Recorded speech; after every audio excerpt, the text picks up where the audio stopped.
마르틴 루터가 이런 얘기를 했습니다. 에클레시아라는 말이 교회인데, 에클레시아란 말이 뭐냐면 하나님의 부르심을 입은 사람들의 모임. 이게 교회는 예수를 믿고 예수를 고백해서 예수님 때문에 모여진 무리가 교회예요. 예배당은 뭐냐? 그런 교회를 위해서 필요한 건물이 예배당입니다. 그런데 마르틴 루터는 이거를 왜 좀 답답하게 여기고 좀 비난의 말 비탁했는데, 왜냐하면 교회 그러면은 주님의 몸된 교회요, 에클레시아, 하나님이 불러서 하나님의 뜻을 이루는 것이 교회인데 많은 분들이 교회를 선택한단 말이에요. 교회를 장로교회, 감리교회, 침례교회 교회를 선택하기도 하고, 내가 선택했으니까 내 뜻과 내 마음대로 주장해도 되고 내가 마음에 안 들으면 떠나도 되고, 이런 개념이 생긴다는 거예요. 교회는 하나님의 부르심을 입었기 때문에 하나님의 부르심을 입은 사람들이라 하나님의 뜻과 하나님의 섭리에 순종하고 그걸 따라 살아가는 다윗의 영성과 다윗의 톨레도토의 삶을 살아야 되는데, 많은 분들이 교회가 에클레시아라는 개념보다 내가 선택했다는 개념 속에 사울처럼 기도도 않고 예배도 않고 사울처럼 자기 생각대로 살아가는 경향이 많다. 그래서 교회라는 말보다, 추어치라는 말보다는 커뮤니티, 하나의 공동체란 말을 쓰는 게 좋겠다.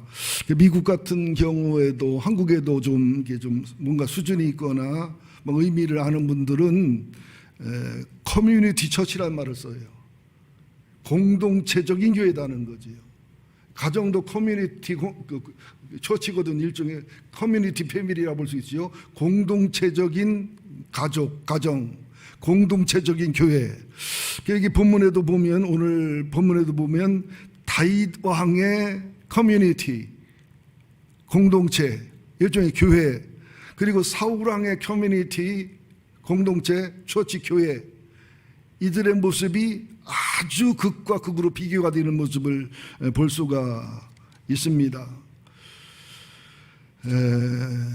우선 사무엘 하 2장 1절에 보면 다윗의 그 신앙의 루틴, 신앙적인 자세가 나옵니다.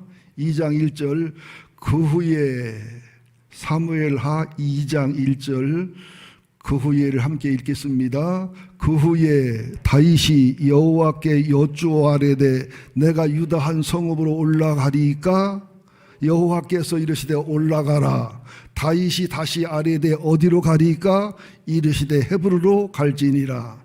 이게 다윗의 신앙의 루틴이에요. 루틴이란 말이 뭐냐면 영적인 패턴, 영적인 스타일, 영적인 어떤 패러다임, 영적인 습관, 영적으로 굳어진 삶의 태도, 이거를 루틴이라는 말을 쓰는데, 다윗은 특별히 실수하거나 잘못하기 전에는 기도를 항상 한 사람이죠. 블레셋으로 내려갈 때는 기도 안 하고 내려갔으니까 한 번은 미친 체하고 탈출해야 되고, 한 번은 의심을 받아서 블레셋과 이스라엘 싸울 때 싸움을 안 했지만 집에 돌아와 보니까, 시글락에 돌아와 보니까 아내와 자녀가 다 잡혀가서 막 눈물이 나지 않을 막 울어버린 사건이 있단 말이죠. 그러니까 정말로 다윗의 영성이나 건강한 영성을 가진 사람들은 당연한 일도 기도하고 상식도 기도하고 이해도 안 가도 기도하고, 그죠? 요나단 죽었으니까 상식적으로는 당연히 가야 옳지만, 당연히 가야 옳음에도 불구하고, 당연히 상식임에도 불구하고 기도하고 허락받고 하는 모습이 완전하고 안전하고 아름답다는 거죠. 여러분들 사기를 당할 때 해당하는 줄 알아요? 완전하거든. 이거는 대박이거든. 물어볼 것도 없거든. 근데 아내가 여보 왠지 사기꾼 같은 느낌이 들어, 꿈에 이상하더라고. 그럼 아내 말 좀 들어요. 세상 일은 보이고 느껴지는 대로 되는 게 아니라 이 감이라는 게 있어요. 형사나 검사들도 이 감이 실수도 하지만 이 감이라는 게 인간의 영혼이 있고 영혼에 말씀한 하나님의 음성이 있기 때문에 하나님과 기도하고 예수님과 친밀하고 예수님과 하늘 친구로서 사귐을 갖고 아버지랑 친밀한 분들은 영적인 감이 있어요. 영적인 분별력이 있고 또 기도를 바르게 하는 분들은 주님에게 기도해서 응답받는 이런 그 아름다운 패턴, 아름다운 신앙의 루틴을 가지게 돼 있지요. 자, 유다로 올라갈까요, 말까요? 올라가라. 그랬으면은 고향이 베들레헴이니까 편하게 베들레헴 가도 되잖아요, 그죠? 그렇죠? 그런데 또 물어봐요. 어디로 올라가니까? 그러니까 이번에는 뭐라고 그러냐면 헤브론으로 올라가라. 엉뚱한 곳에 인도해요.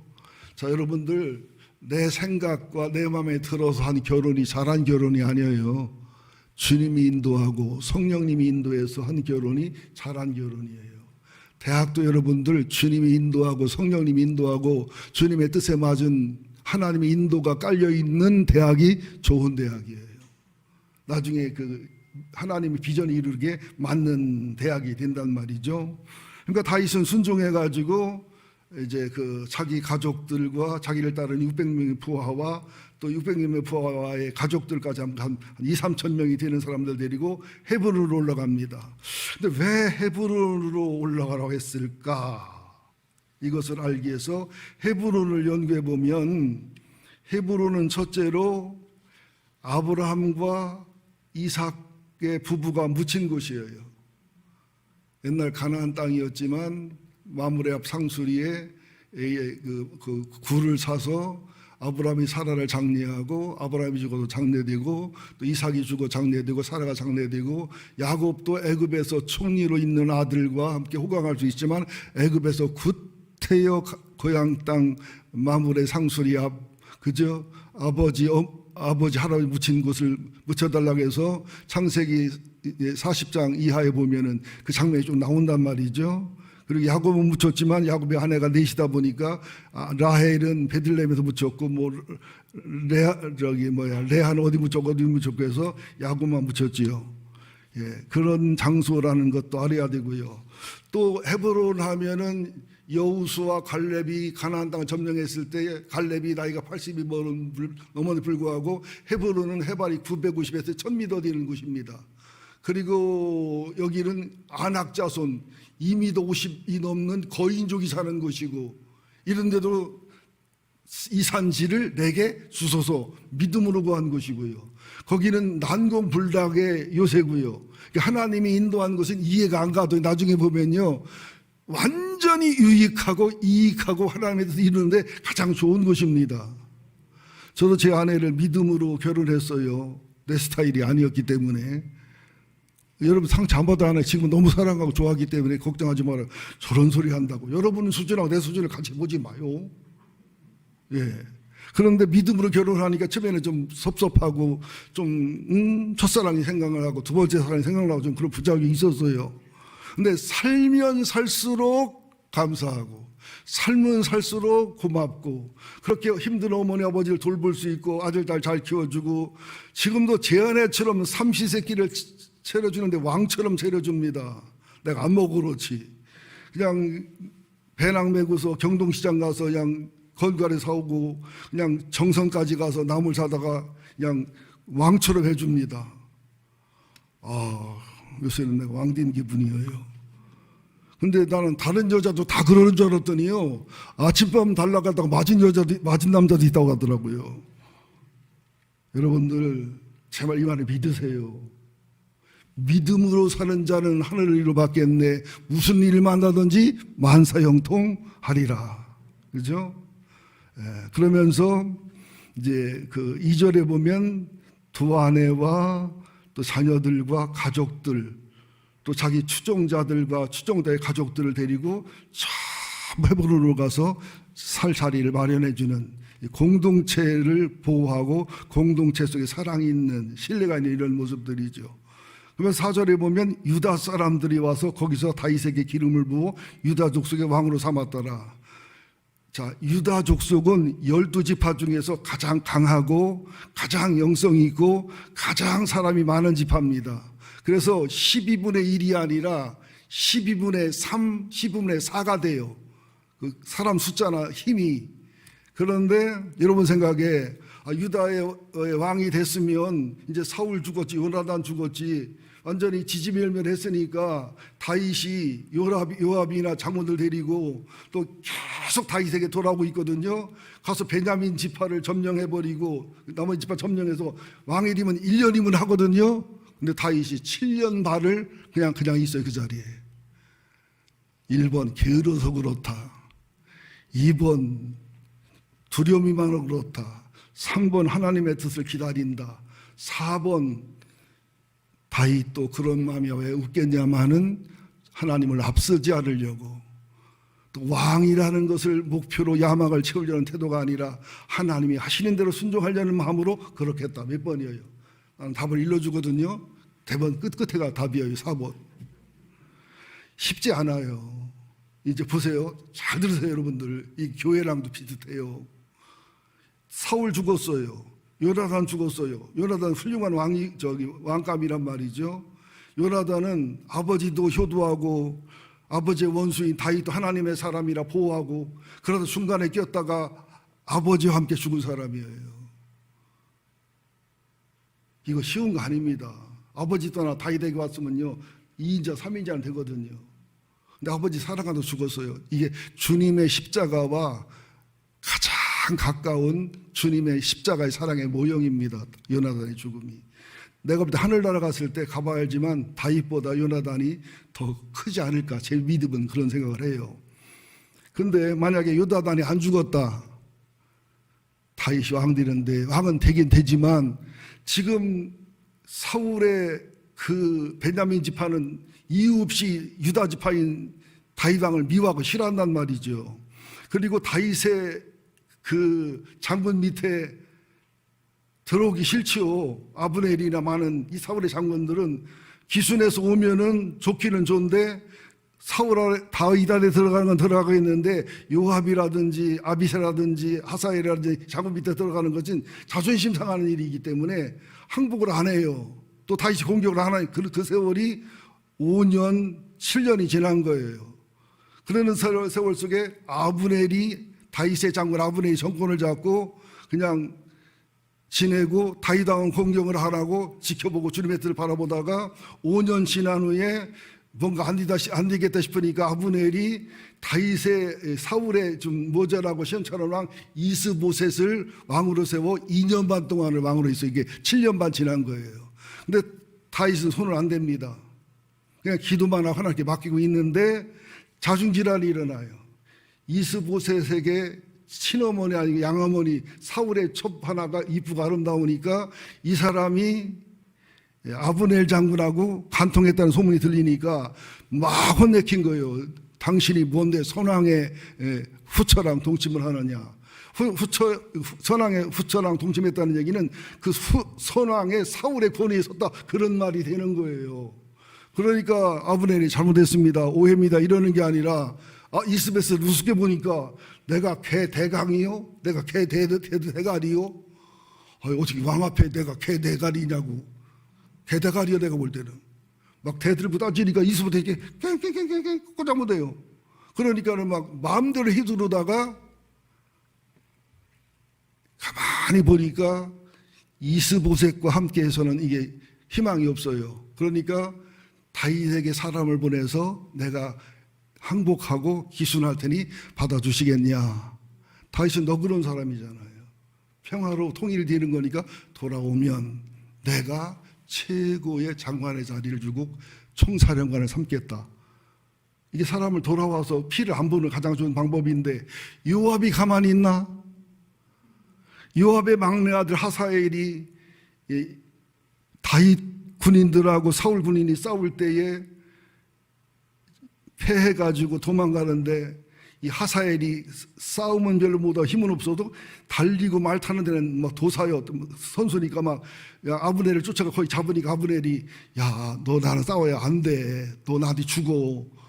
전쟁 중에 누가 그럽니까? 떠나면 죽으니까 다른 사람 잡아서 가라. 나디 쫓아오지 말아라. 두 번을 해도 아브넬을 잡으면 영웅이 되니까 달려들다가 앞에 창도 아니고 창 뒤에 있는 장식품으로 툭 찔렀는데 뚫고서 배 뒤로 허리로 어깨로 나왔어요. 죽어버린 거예요. 아브넬의 잘못이 없어요. 형 요압하고 친구니까. 그러니까 여기에 분노를 품은 요압이 어디 전쟁을 갔다 온 사이에 아브넬이 와서 다윗을 만나고 오면은 총사령관을 죽이려 하고 합의를 봤다. 그러니까 두 가지 화가 나죠. 첫째, 내 동생을 죽인 놈을 다윗이 품어도 오지랖도 어지간하지. 내가 이럴 줄 알았다니까, 나 없는 사이에. 두 번째는 뭐냐, 요게 와가 오면은 내 위에 설 텐데 다윗 왕이 틀림없이 그럴 사람인데, 품을 사람인데 내 그걸 어떻게 봐?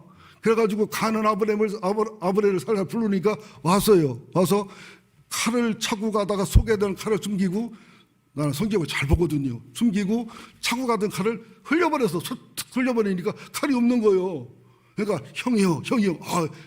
서로 형님 아우 하던 그런 장군 출신이니까 끌어안고 우리 화목하자 그러는 사이에 칼을 빼가지고 푹 찌르니까 칼에 찔리면 아프잖아. 그래서 깊이 찔러서 죽여버렸어요. 그러니까 사울왕의 베냐민 지파하고 사울왕 쪽에 있는 백성들이 난리가 난 거예요. 다윗이 시킨 거다. 여러분 다 그렇게 보지요. 요압이 죽였다고 보고서요, 다윗이 시켰다고 보고서요. 여러분들도 깜짝하면 담임 목사가 시켰다고 하잖아. 난 알지도 못하는 일을. 그럴 때 다윗이 그냥 아브넬의 장례를 지내주고 대성통곡하고 진심을 우니까 이건 다윗 왕이 한 게 아니라 요압이 한 게 맞구나. 그래서 이게 오해를 풀었다니까는요. 요압이 훌륭한 장군이었지만 정말로 나쁜 놈이요. 이게 다윗이 함부로 못 죽이냐면 요압이 누이인 아비새라는 누이의 아들들이요. 그러니까 다윗은 외삼촌이고 이것은 조카들이니까 어떻게 손을 못 댄 거예요. 거기까지도 참고 버티며 견디는 거예요. 다윗이 지금 얼마나 믿음인지 신앙인지 몰라요. 유다 사람들이 거기와 다윗에게 기름을 부었다. 그러는 사이에 5년이 지났지요. 이스보셋을 세워서 2년 반 지났다가 또 이스보셋보다 먼저 아브넬이 죽지요. 아브넬이 죽어서 이스보셋 왕과 연약해지니까 밑에 있던 부관 장군 2명이 이스보셋을 암살해가지고 목을 가지고 다윗왕에 갔다가 다윗왕의 손에도 죽어요. 왜? 원수의 원수는 친구인데 다윗은 안 그래요. 원수의 원수라도 하나님 앞에 오르면 친구고 하나님 앞에 옳지 않으면 사형시키는 거예요. 원수의 친구라도 원수가 아니에요. 사울은 원수의 친구는 원수고 원수의 원수는 친구요. 이게 복잡해서 너무 어렵나 말이. 롭의 제사장 아히멜렉이 다윗을 영접하고 섬겼다고 해서 제사장 85명을 죽이잖아요. 원수의 친구니까 원수라는 거잖아요. 근데 다윗은 어때요? 사울이 죽고 요나단이 죽었다고 해도 활의 노래를 부르고 통곡하면서 애곡하고 하나님 입장에서 나라 입장에서 그죠? 또 이소프를 죽였으니까 그 등신 같은 걸 죽였으니까 잘했잖아요. 그랬는데도 하나님의 왕을 죽였다고 해서 그들 죽이고. 이게 다윗의 그릇이에요. 이게 영성이에요. 내 삶을 보셔야 됩니다. 내 친구라고 해서 다 좋아하면 안 돼. 내 친구라도 하나님하고 바르면 친구고 내 친구라도 하나님과 바르지 못하면 친구가 아니에요. 나랑 사이가 안 좋아도 평상시 나랑 불편해도 하나님을 사랑하고 바르면은 내 친구가 되는 거죠. 저는 그래요. 제 원수 집안의 아들이 목사님이라도 그 바른 복음을 전하면 난 그게 출석합니다. 내 친아버지가 목사라도 엉터리 설교를 하고 엉터리 목회를 하면 나는 그게 안 된게요. 진짜냐고. 난 하고도 남을 사람이에요. 집사람한테 물어봐. 다른 건 다 순하고 착한데요. 영적이거나 말씀적이면은 양보를 못 한다는 거죠. 이게 다윗의 영성이고 다윗의 신앙이었단 말이죠. 그때에 잘 들으세요. 이제 두 번째인데 이거 굉장히 중요한 얘기입니다. 이게 2장 1절부터 4절 상반절까지 했고요. 2장 4절 하반절부터 7절까지 한번 읽습니다. 2장 4절 하반절 어떤 사람이 시작 어떤 사람이 다윗에게 말하여 이르되 사울을 장사한 사람은 길르앗 야베스 사람들이니이다 하매 다윗이 길르앗 야베스 사람들에게 전령을 보내 그들에게 이르되 너희가 너희 주 사울에게 이처럼 은혜를 베풀어 그를 장사하였으니 여호와께 보들 받을지어다. 잠깐만요. 길르앗 야베스 사람들이 누구냐 하면 이제 매일 성경 큐티를 하고 통독하는 분들은 쉬울 텐데 그러지 못한 사람들은 좀 복잡할 거예요. 2편을 보려면 영화 1편을 보고서 봐야 되거든요. 그죠? 자, 사무엘상 11장에 보면 암몬 사람 나하스가 길르앗 야베스를 쳐들어와서 하는 말이 항복을 해라. 항복을 해대 오른쪽 눈을 뽑고 항복을 해라. 방패를 들으면은 왼쪽 눈이 가려지고 오른쪽 눈만 보이기 때문에 오른쪽을 빼라는 얘기는 전투의 무능력자를 만드는 잔인한 처사입니다. 항복해도 눈을 뽑겠다는 거예요. 이때 사울이가 막 왕이 됐을 때인데 이걸 사울이 듣고서 여호와의 신이 감동해서 그냥 군사를 불러 모아가지고서는 그냥 암몬과 나하스와 그냥 이걸 다 전멸해버리고 길르앗 야베스를 구원해 주니까 은혜가 있잖아요. 은혜가. 고마움이. 그러니까 사무엘상 31장에 보면은 그죠? 길보아산 전투에서 사울과 요나단이 죽잖아요. 그때에 참 마음 아프죠. 블레셋 사람들이 사울의 목을 잘라서 블레셋 5대 도시 가드 뭐 에스골론 이쪽으로 조리돌림을 해요.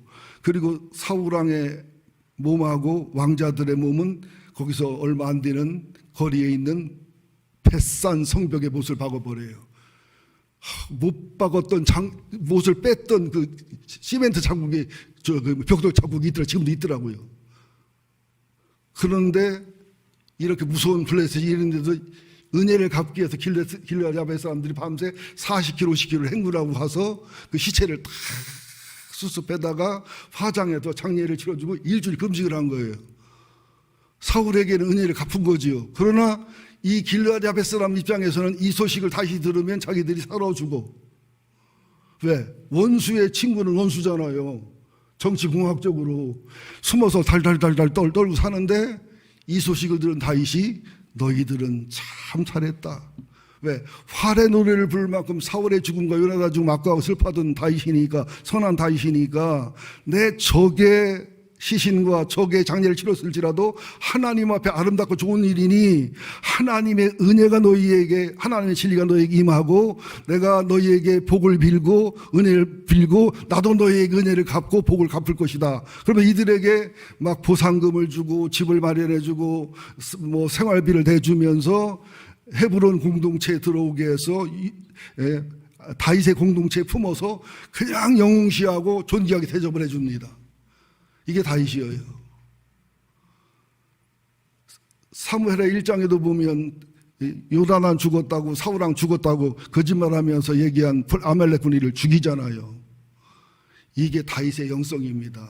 이것을 여러분 본받으시기 바랍니다. 이런 태도를 지키셔야 돼요. 그래가지고 길르앗 야베스 사람들이 두렵고 떠는 사람들이 이제 다윗의 공동체에 들어오고 또 다윗이 이렇게 너그러운 마음을 가지고 하나님을 사랑하고 믿음으로 사는 사람은 다 품더라. 사울 지파, 베냐민 지파라도 사울의 장군이었더라도 이런 소문이 나면서 공동체가 든든해지는 거죠. 이제 세 번째 여기 사무엘하 2장 8절에서 11절에 보면 다윗 왕하고는 정망대디는 이스보셋 공동체, 사울 공동체 얘기가 나온단 말이죠. 자, 한번 읽어봅시다. 2장 8절 사울의 군사령관 사무엘하 2장 8절 함께 읽습니다. 사울의 군사령관 네리 아들 아브넬이 이미 사울의 아들 이스보셋을 데리고 마하나임으로 건너가 길르앗과 아술과 이스라엘과 에브라임과 베냐민과 온 이스라엘의 왕으로 삼았더라. 사울의 아들 이스보셋이 이스라엘 왕이 될 때에 나이가 40세이며 2해 동안 왕위에 있으니라. 유다 족속은 다윗을 따르니 다윗이 헤브론에서 유다 족속의 왕이 된 날수는 7년 6개월이라.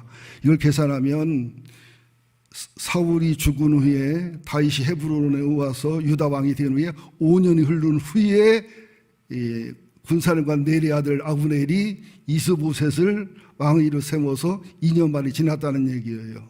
그러니까 이게 굉장히 중요한 부분이 이게 무슨 차이냐면 하나님의 언약 공동체가 다윗의 공동체예요. 하나님의 말씀을 따라 하나님의 은혜를 따라 성령을 따라 세운 공동체인데 이 이스보셋이 왕이 되고 아브넬이 후원자가 돼 세운 공동체는 인간의 정치적인 공동체요, 인간 가문의 흐름의 공동체요, 이익 공동체요, 야망 공동체였다는 사실이죠. 그러니까 교회도 마찬가지예요. 좁은 문으로 들어가라는 말이 다윗 공동체, 하나님 언약 중심의 공동체가 되라는 얘기예요. 넓은 문으로 들어가는 것은 사울의 공동체, 인간 중심의, 인간 여론의, 인간의 이익에 서로의 자존감을 세워주는 끼리끼리의 공동체를 사울 공동체라 그런단 말이죠. 그런데요, 참 여러분들 무서운 말씀이 있어요. 사무엘서 상하를 연구해 보면 뭐 시간 없어 말씀을 못 드리겠어요. 내가 전부 복사해놓고 인쇄해놨는데 사무엘 상하를 보면은 사울 왕의 인간적이고 정치적인 톨레도트가 기록이 되어 있고 다윗 왕의 믿음과 신앙의 톨레도트가 쭉 비교되고 있습니다. 이걸 가지고 말씀을 나누면 너무 좋겠지만 그럴 여유가 없으니까. 그런데 역대상 10장 13절에 보면 무지중요한 키포인트입니다. 사울 왕이 죽은 것은 아주 굉장히 정확하게 서술하고 있습니다. 첫째, 여호와께 범죄하였기 때문이다. 아말렉과 전쟁하면 전멸하라고 그랬는데 아까워 살려두지요. 또 백마세트 전투할 때도 사무엘이 와서 제사 드려야 되는데 더디 온다고 자기가 드려버리지요. 그 다음에 여호와의 말씀을 지키지 아니하고, 말씀 안 지켰어요. 이 사람은 하나님께 기도할지도 모르고 물어볼지도 모르고 말씀을 지키지도 못하고 자기 자아 실현하고 자기 이익하면 행동한 사람이고, 또 사무엘이 사울을 버리고 사무엘이 죽으니까 물어볼 데도 없고 알 데도 없으니까 자기가 죽여놓고서 신접한 여인을 찾아가서 신접한 여인이 물으니까 사무엘이 땅에서 올라왔다. 하늘에서 내려왔다 몰라도 땅에서 올라왔다는 얘기는 사무엘 모양을 한 사단의 모습이지만 사단이가 틀린 말 하는 거 아닙니다. 그 다음에 여호와께 묻지 아니하였으므로, 사울은 하나님께 물어본 적이 없어요. 다 자기 생각 뜻대로 이익대로만 하지. 그래서 하나님께서 그를 죽이시고 그 나라를 이새의 아들 다윗에게 넘겨주셨더라. 이게 키포인트예요. 자, 다윗은 하나님 앞에 순종하고 복종하고 말씀을 지켰고 또 범죄를 행하면 회개했지요. 고백했지요. 근데 사울은 회개 안 하고 핑계대고 제사 드리려고 그래요. 백성들이 그래서 그랬거든요. 여러분 아들, 딸들도 잘못했어요 그러면 끝나는데 자꾸 핑계대면 한 대 더 패고 싶지요. 더 팼지요. 신접한 자에게는 다윗은 절대 안 붙습니다. 권사님들 점 치러 가지 마세요. 좋게 말할 때 점집에 가면은요, 권사님 특별 상담, 권사님 점 보는 것은 특수한 장소에 있습니다. 체면을 지켜줘야 되니까. 또 가끔 같은 경우는 개척교회 목사님은 이방으로 인도하고 정치는 이방인 인도하고. 지금요, 이게 큰일입니다. 과거는 귀신같이 맞추지만 미래는 여러분이 침튀기는 게 나아. 절대로 미래는 나의 믿음과 나의 선택과 나의 영성에 하나님의 뜻에 있음을 믿으시기를 예수 이름으로 축원드립니다. 미래는 과거와 현재를 통해서 하나님의 뜻대로 가는 것이지 알 수가 없어요. 절대 귀신도 못 맞춥니다. 그래서 우리들은 사울 왕이 이렇게 죽었던 것과 반대되는 다윗의 삶을 살아야 되고요.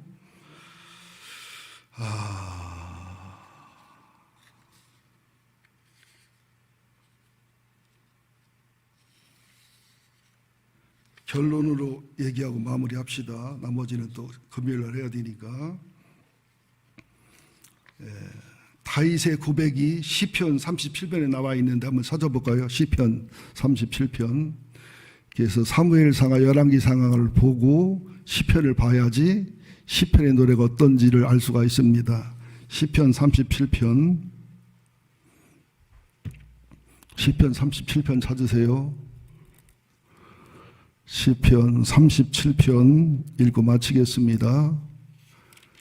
1절부터 보는데요. 시편 37편 1절을 보기 전에 사무엘하 3장 1장에 보면 사울의 집과 사울의 공동체와 다윗의 집과 다윗의 공동체 사이에 전쟁이 오래매. 뭐 전쟁도 안 했어요. 실상은 전쟁처럼 보인 거지. 다윗은 점점 강하여 가고 사울의 집은 점점 약하여 갔다. 그러면서 사무엘 5장에 보면 11지파가 돌아와서 다윗을 왕으로 삼아서 하나님의 위대한 왕으로 비전이 시작되는 모습을 볼 수가 있지요. 이것을 경험한, 이것을 체험한 이 모든 과정 속에 하나님을 만난 것을 고백하는 거예요. 다윗이 지금 시편 37편 827쪽 읽습니다. 크게 악을 행하는 자들 때문에 불평하지 말며 불의를 행하는 자들을 시기하지 말되어다. 그들은 풀과 같이 속히 배임을 당할 것이며 푸른 채소같이 세잔할 것이미로다. 여호와를 의리하고 선을 행하라. 땅에 머무는 동안 그의 성실을 먹을거리로 삼을지어다. 4절입니다. 또 여호와를 기뻐하라. 그가 내 마음의 소원을 내게 이루어 주시리로다. 내 길을 여호와께 맡기라. 그를 의지하면 그가 이루시고 내 의를 빛같이 나타내시며 내 공의를 정오의 빛같이 하시리로다. 7절 중요합니다. 여호와 앞에 잠잠하고 참고 기다리라. 자기 길이 형통하며 악한 길을 이루는 자 때문에 불평하지 말지어다. 8절 분을 그치고 노를 버리며 불평하지 말라. 오히려 악을 만들 뿐이니라. 9절 진실로 악을 행하는 자들은 끊어질 것이나 여호와를 소망하는 자들은 땅을 차지하리로다. 10절 잠시 후에는 악인이 없어지리니 내가 그것을 자세히 살필지라도 없으리로다. 11절 그러나 온유한 자는 땅을 차지하며 풍성한 화평으로 즐거워하리로다. 그 다음에 18절을 봅니다. 굉장히 중요한 부분입니다. 여호와께서 온전한 자의 날을 아시나니 그들의 기업을 영원하리로다. 온전은 퍼펙트란 말이 아니에요. 다윗처럼 실수와 연약함이 있어도 회개할 줄 알고 돌이킬 줄 알고 순종할 줄 알고 또 기도하고 또 믿음으로 살고 또 실수하고 또 돌이키고 이게 의인이에요. 퍼펙트한 의인은 하나도 없습니다. 하나님 앞에. 이제 25절 이게 굉장히 중요한 부분인데 좀 예수를 바르게 믿는 사람들, 믿음으로 살려고 애쓰는 사람들은 이 말씀을 꼭 붙잡고 살아가시기 바라요. 25절 내가 어려서부터 늙기까지 의인이 버림을 당하거나 그의 자손이 걸칙함을 보지 못하였도다. 내가 다윗의 영성과 판결을 가지고 믿음의 길을 걸어가면 내 아들과 딸들과 후대를 하나님이 책임져 보장해 준다는 겁니다.